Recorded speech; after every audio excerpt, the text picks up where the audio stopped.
nak punya siapapun itu karena selama ini tidak diaktifkan, itu oleh kami Perumda Pasar kami ambil kembali milik pribadi punya pemerintah.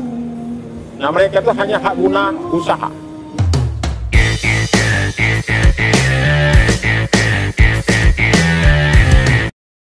Kan pernah penertiban kayak dari Korpri ke Korpri Korpri ke Pasar Indo. Itu jalan enggak sampai sekarang kak? Sebenarnya enggak jalan. No. Kemarin itu kita tuh bukan giring pedagang, cuman yang kita himbau, kita arahkan itu adalah bongkar muat. Bongkar muat itu biar terjadi di Pasar Indo. Karena melihat kalau bongkar muat di Korpri itu kan jalan, ganggu jalan, tempat ya agak kurang lah layaknya. Cuman bisa dibandingkan dengan Pasar Indo. Ketika ada berapa di Pasar Indo itu mobil masuk, fasilitas masuk, yang berdagang juga agen-agen sudah tersedia tempat. Jadi tidak semrawut. Pokoknya kalau yang masalah itu bisa dilihat sendiri perbandingannya antara Pasar Indo dengan Pasar Korpri. Oh mungkin terlalu jauh kalau kak ke Pasar Ya, Indo. sebenarnya ini Pasar Korpri itu bukan pasar. Apa? Karena tidak di bawah pasar kita. Terus di bawah siapa? Nah itu yang tidak jelas Bapak selidiki sendirilah. Intinya gini. Pasar Korpri tak jelas, tak Ya. bertuan, saya jalan cor. Ya. Ya. Jadi bukan aku ngomong. Kan banyak dari penegak hukum sudah nanya ke kita. Pasar Korpri itu masuk di Perumda Pasar? Enggak. Ngomong kan enggak masuk.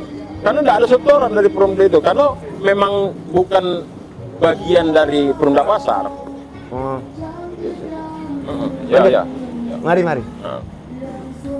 Bukan bagian dari Perumda Pasar. Memang ada yang minta usulkan biar itu dijadikan di bawah Perumda Pasar. Itu pernah kita sampaikan ke pemerintah. Pak, kalau bisa itu dijadikan Perumda Pasar, di bawah Perumda Pasar legalitasnya. Jadi kan Perumda Pasar bisa ada pendapatan. Tapi alasan pemerintah itu tidak bisa dijadikan karena tata ruang. Itu kan lapangan Korpri, bukan pasar. Iya, lapangan upacara Korpri. Sudah itu untuk luas tempat dan untuk masalah yang lain kan tidak layak katanya kan. Itu sudah. Jadi tidak bisa kan. Artinya bukan masalah itu harus ngabis isu itu pindah sih, bukan. Cuma pernah kita sampaikan di situ. Sayang ya. Jadi tak bertuan itu kak? Pasar Korpri itu? Tidak tahu gitu. Bisa diamati sih, gawi-gawi itu. Tidak, itu tuh artinya bongkar muat yang selama ini kakak tuh ngoceh balik ke Indo masih di situ lah? Bongkar muatnya? Bongkar muatnya di Korpri itu lah, tidak ada di Pasar itu. Walaupun kemarin ketertiban sudah? Ya kan sudah, kan waktu penertiban untuk dilihat tidak efektif, ya sudah kita stop. Untuk apa? Ngabisi biaya. Sekarang yang di Pasar Indo ada berapa pedagang lah kak yang bongkar di situ? Pedagang berapa pedagang yang bongkar di situ? Tidak ada yang bongkar sana. Sekarang pedagang yang berdagang di situ. Pedagang-pedagang? Iya, bukan agen. Bukan agen? Agen belum. Jadi yang berdagang. Jadi alhamdulillah ada pedagang memang tetap yakin di situ, terus berdagang. Alhamdulillah sekarang bergulir meningkat omsetnya. Maka ikan habis terus setiap hari, sayuran sudah meningkat. Boleh dicek sendiri. Ada bahkan yang tinggal di situ kan itu. Dulu kan kau pernah ke situ. Pasar Indo kan terkesan punya, maaf, pejabat lah ya. Punya si A, B, C, C. Begitu pedagang kena masuk, itu punya aku. Nah itu mana kak? Bener ya itu kak? Isu itu. Ketemu. Kamu ada, aku nak melo juga. Masalahnya kamu juga pejabat. Pejabat aku satu, emang enak. Cuman intinya cak ini Pak. Nak punya siapapun itu karena selama ini tidak diaktifkan, itu oleh kami Perumda Pasar kami ambil kembali. Tidak ada kepemilikan. Karena pasar itu bukan dimiliki pribadi, punya pemerintah. Nah mereka itu hanya hak guna usaha. Berapa lama itu kak, HGU? HGU hak guna usaha itu kan dibuat per tapping itu 5 tahun apabila tidak ada pelanggaran. Mereka tidak menyewakan, tidak melakukan jual beli, dan mereka mengikuti aturan Perumda Pasar. untuk menjaga ketertiban keamanan. Apabila ada pelanggaran, walaupun masanya bisa 5 tahun, bisa kita cabut lagi. Berarti sewa ke mana Kak? Itu banyak terjadi. Boleh gitu Kak? Nggak boleh. Pelanggaran itu. Artinya sekarang Itulah akibat ada sewa menyewa, ada broker-broker main pasar itu. Ya. Di pasar tuh kios itu banyak kosong. Iya enggak? sewa-sewa ya? Iya, sewa menyewa, jual-jual. Nah ini yang pengen kita berantas itu. Maka kita berharap dengan kerjasama dengan pihak kejaksaan ini bisa mengatasi permasalahan-permasalahan yang ada. Iya. Ya, artinya sekali lagi Kak Radius perlu kerja keras Ya. dengan pihak terkait, Satpol PP, di Sub selaku penegak perda dan lalu lintas kan. Mungkin di Sub nunjuk jalan ke situ, transportasi mungkin tidak gratis, karena ada bus-bus gratis itu Kak. Bawa ke Ya, situ. sebenarnya bukan masalah transportasi. Masyarakat Oku ini kan tidak perlu lagi. Buktinya tidak ada angkot, aktivitas tetap berjalan. Ya. Enggak. Sebenarnya bukan di sini. Sebenarnya pasar induk itu sederhana. Cukup bongkar muat dilakukan di pasar induk sudah.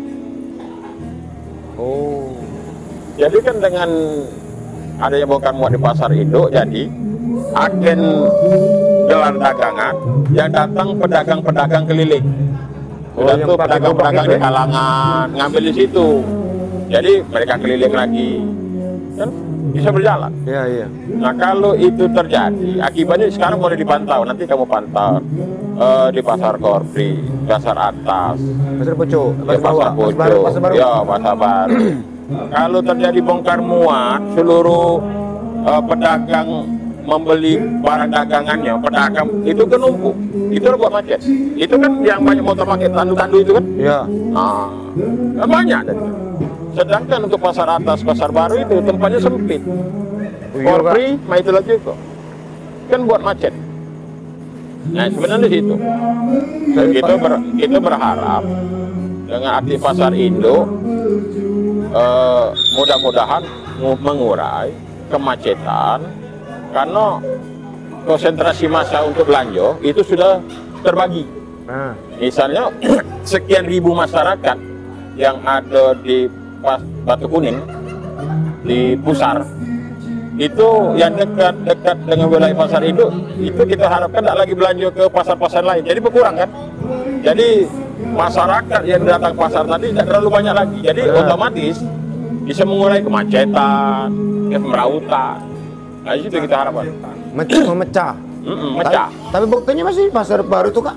Yang depan apa tuh? Toko arah ke ini Haji Mulisin. Itu kan jelas itu. Siapa yang harus bertugas di situ kan? Siapa itu? Sudah, ya kamu tahu sendiri lah. Ya. Wartawan. Tidak, itu wilayah siapa Kak? Pasar atau di Sub atau Pol PP Kak? Yo, Atau yang punya ruko itu? Itu kan jalan. Kalau toko, kalau pasar itu lingkungan pasar. Pasar menyediakan los dengan kios. Itu kan? Nah, kalau di luar itu kan tak ada yang kami siapkan. Itu kan jalan. Oh iya benar. Nah, jalan bukan wilayah kami. Di Sub berarti? Nah, kamu cari sendiri lah. Ya. Oh. Terus berapa los Kak di pasar itu tuh Kak? Pasar induk. Kalau los itu sekitar 800, kios itu sekitar 300. Banyak kan? 800 los. Wow. 300 kios. Wow. Itu kan luas. Itu yang di tengah-tengah itu Kak? Iya, keseluruhan itu. Kan kalau los itu kan di tengah seluruh. Yang kiri kanan dikelilingi oleh kios-kios. Ada yang kosong Kak? Sekarang masih banyak kosong. Enggak Lali? Masih banyak kosong. Jual koran di situ. Pantai pijat itu namanya. Dari pasar ini membawa berapa pasar sih Kak? Hah? Membawa berapa pasar? 8. 8. 3 di kota, pasar Lamo, pasar baru, Sriwijaya. 3. Yang lain itu kalangan Ulak Lebar, kalangan Tangsi Lontar, kalangan Peninjauan, kalangan daerah Lenggiti, Lengayam. Itu ada 8. Oh, 8. 8. Dari 8 pasar itu udah pisung PAD kak? Nggak bisa. Ya Allah. Nah, makanya kan karena kita baru, otomatis bertahap dulu. Selanjutnya baru menyisir yang lain-lain. 6 bulan kak ya? Hah? 6 bulan. 6 bulan. 6 bulan ini apa sudah lakukan kak? Yuk. Ya, sekarang ini sudah dilakukan ya tadi. Kita dari pasar Indo ya terbengkalai itu sudah kita buka. Sehingga layak untuk dagang. Itu siko. Ya, itu siko. Membuka kembali. Ya, Pasar Indo. kedua itu sudah membuat himbauan-himbauan kepada pedagang yang punya los kios agar dia menempati kios los yang disewanya itu. Faktanya? Ya faktanya ya banyak yang ini juga karena mereka banyak pula tidak bayar kan. Nah itu yang kita susah itu kan. Betul. Nah, Oke. ya jadi di situ kita sudah mengupayakan baik karyawan untuk efektif melakukan penagihan, masih kurang efektif juga. Karena pedagang banyak berkeras. Kalau berkeras, khawatirnya bentrok. Makanya kita gunakan pihak ketiga, penegak hukum. Oh. Gitu. Nah. Kak, ini kan yang tahun sebelumnya itu kan. Itu kan ada penertiban pasar nih. Tapi begitu nak pilkada, itu ditahan dengan alasan tidak lama sama mungkin PJ buat dia nyalon kan. Itu mau gitu kak? Sebenarnya bukan masalah PJ nak nyalon segala nak nyalon, tapi bahasanya ini. Ketika mendekati pilkada itu kita berusaha menjaga kondusivitas, biar kondusif. Jangan sampai apa kebijakan yang diambil oleh kami Perumda Pasar bisa menjadi masalah. Polemik itu ya? Polemik. Biarlah kita, ya kan tahulah dewek kan masalah politik ini kan. Kaki ini dikaitkan sini, ini dikaitkan sini. Kita jangan pula kita terjebak di politik itu. Jadi intinya yang kita tugaskan, yang penting kami jak mano berusaha meningkatkan pendapatan, karyawan bisa dapat gaji. Mujur-mujur kalau dia melebihi, karyawan tetap bisa dipertahankan. Yo, karena dari awal itu ya, karena itu kan sempat diisukan karena berkaitan dengan politik itu kan, apa namanya itu ya? Politik bola jasa ya. Mungkin selama ini maaf dengan KTB mungkin ini dikasih jabatan di pasar itu benar tidak itu kak? Apa? Berkaitan dengan jabatan politik, bagi-bagi jabatan lah gitu, tidak? Tidak ya? Itu lewat tes. Memang murni Tes. Seleksi. Itu kan pesertanya banyak, bukan aku dewe.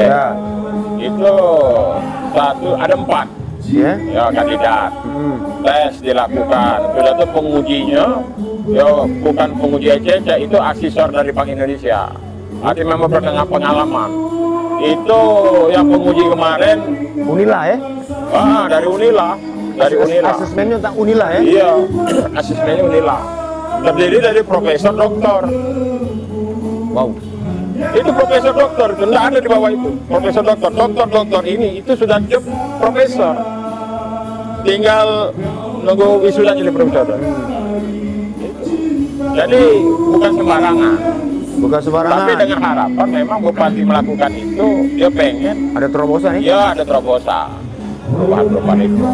Lagi bukan karena bagi-bagi jabatan kak ya? Bukan. Nah. Oke. Iya. Alasan karena lo media pasar apa kak? Nah, karena kakak ini jurnalis nih, jurnalis, LSM lah nggak apa? Sapor kan dengar radio kan? Yang jelas ini pertama. Kalau secara pribadi, ketika peluang ini dibuka, karena selama ini sebagai aktivis dan jurnalis, yang cuman kamu tuh kata pejabat cuman bisa kritik.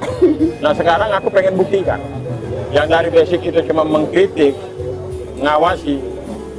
Aku pengen buktikan bahwa kami dari aktivis dan jurnalis ini bisa berbuat. Nah itu, aku pengen buktikan itu. Makanya aku bekerja ini maksimal. Aku pengen nanamkan itu. Bahwa kita ini walaupun aktivis jangan kita sembarang beda. Kita harus dapat nilai poin lebih. Bahwa kita aktivis jurnalis ini orang-orang intelektual. Ya, walaupun ada juga yang memang tidak mensifati itu kan.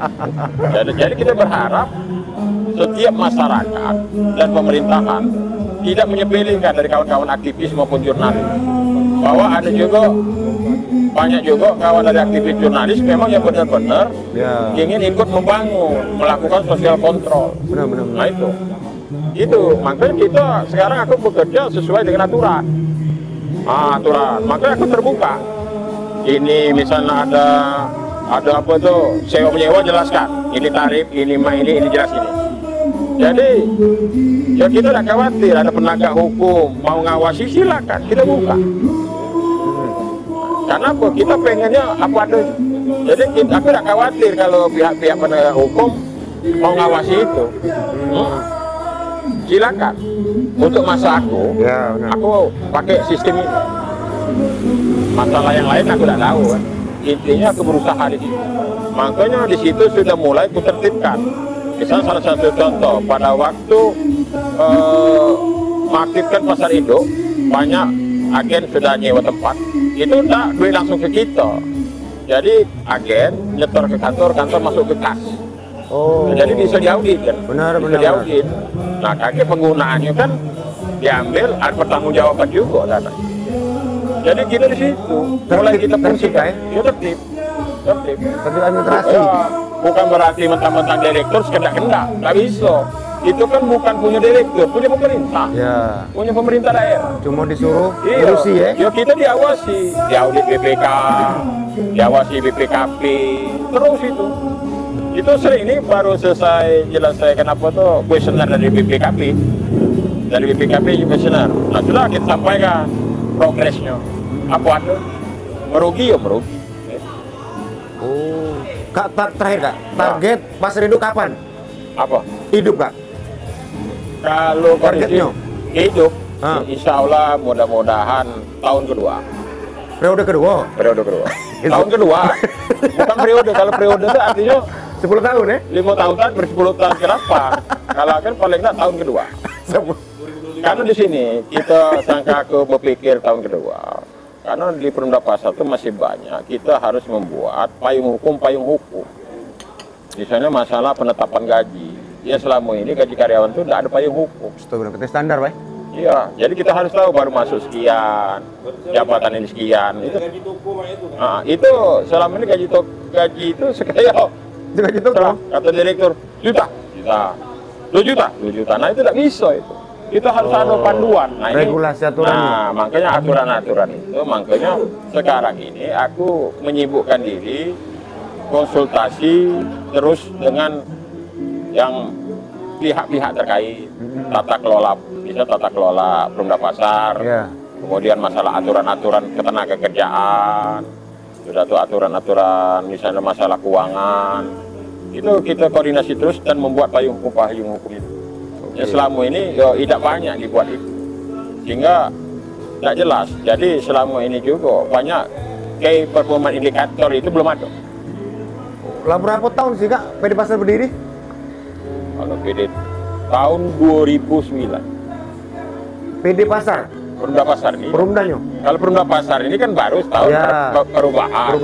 Cuman kalau berdiri dari 2009. Wow. 2009 sampai sekarang dekatinian masukannya. Gila. Iya. 12 tahun. Zong. Wow.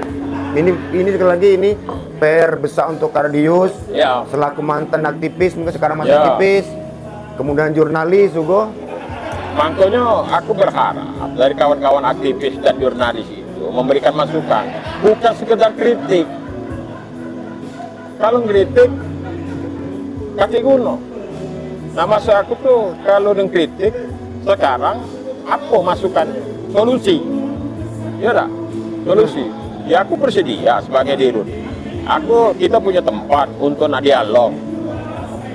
Apa yang nak kita buat dengan pasar ini? Aku siap. Tapi ya kebanyakan hanya sekedar mengkritik. Itu tuh bukan hanya kritik, solusi. Ya. Apa yang bisa kita gawekan untuk ada perubahan sehingga Perumda Pasar itu bisa menghasilkan dan memberikan kontribusi untuk PAD. Benar. Baru itu aktivis, baru jurnalis sejati. Jadi kata target PAD berarti Kak? PD Pasar, kata target? Apa? PAD-nya? Dari PD Pasar kata target?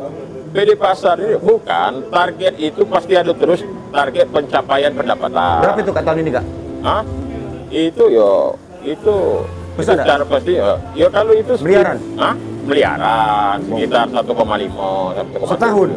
Iya, itu kan mentargetkan itu berdasarkan jumlah kios dan los. Ya enggak? Ya.